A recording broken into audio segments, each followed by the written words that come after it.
Look, I think that the FIBA should find a way to keep Ari McDonald, but I just don't see how they gonna do it. I mean, unless they gonna tell Sydney Colson goodbye. And I think they like her championship experience and her vet experience.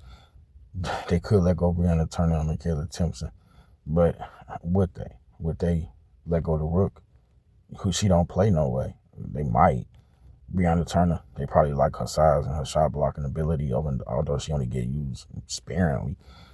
Uh, McDonald is a settling, steady player for this team. Somebody that Caitlin could learn from. Still, like Caitlin, here's what the ORC stressed is. Caitlin Clark is a magnificent player with room for growth. So if you don't like that, if you feel like we gotta butt heads with that statement, that's what we gotta do. But understand that no player is perfect. Every player can do to improve. So what I'm telling y'all is I'm a huge fan. Obviously I am. Obviously she's a great player, but in no form or shape is she just,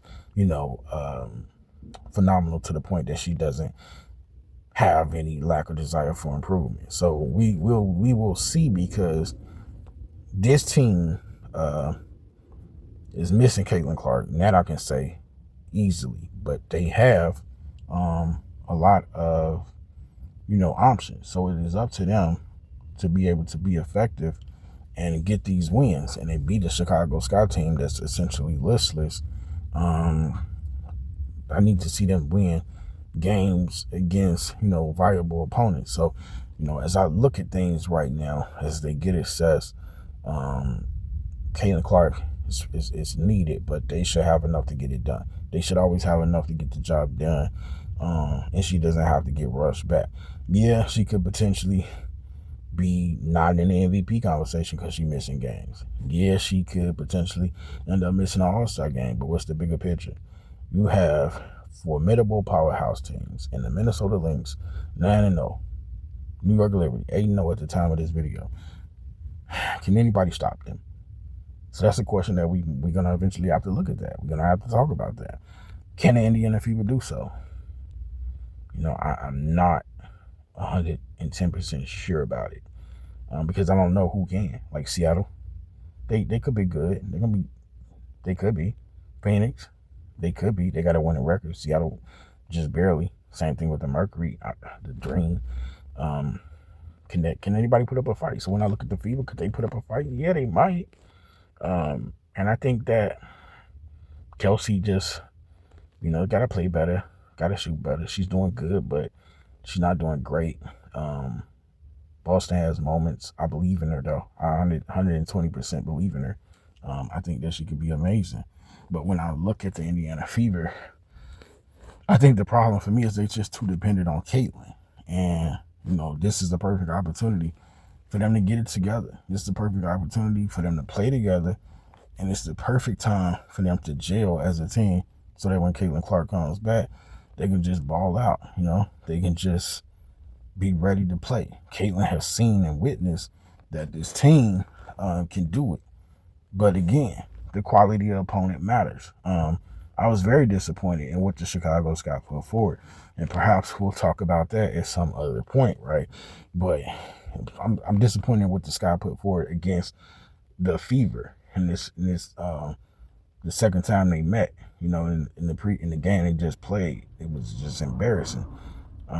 So the Fever look great. Of course, they probably would against the Sky. I mean, Caitlin wasn't there, and the Fever still punished them. But it's about growth at the end of the day. It's about growth for Caitlin Clark, and I'm not turning against her if she's not growing, but I'm frustrated because Caitlin's got to understand, to win the championship, everybody's got to be performing at top notch. Like, everybody's not going to be a superstar. Everybody's not going to be a great player. However, you're going to need your stars to be tip-top shape. Where did this injury come from? I hope that she heals and gets better, but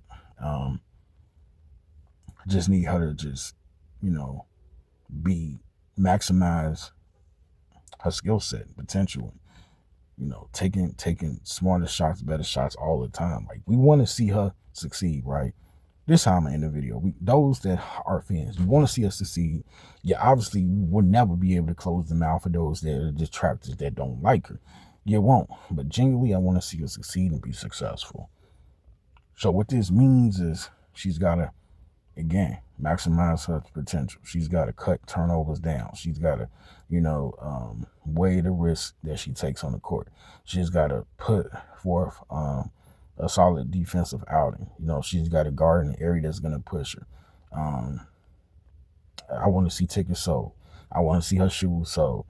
I want to see her have a Hall of Fame career. I want to see triple doubles galore, but I also want to see championships.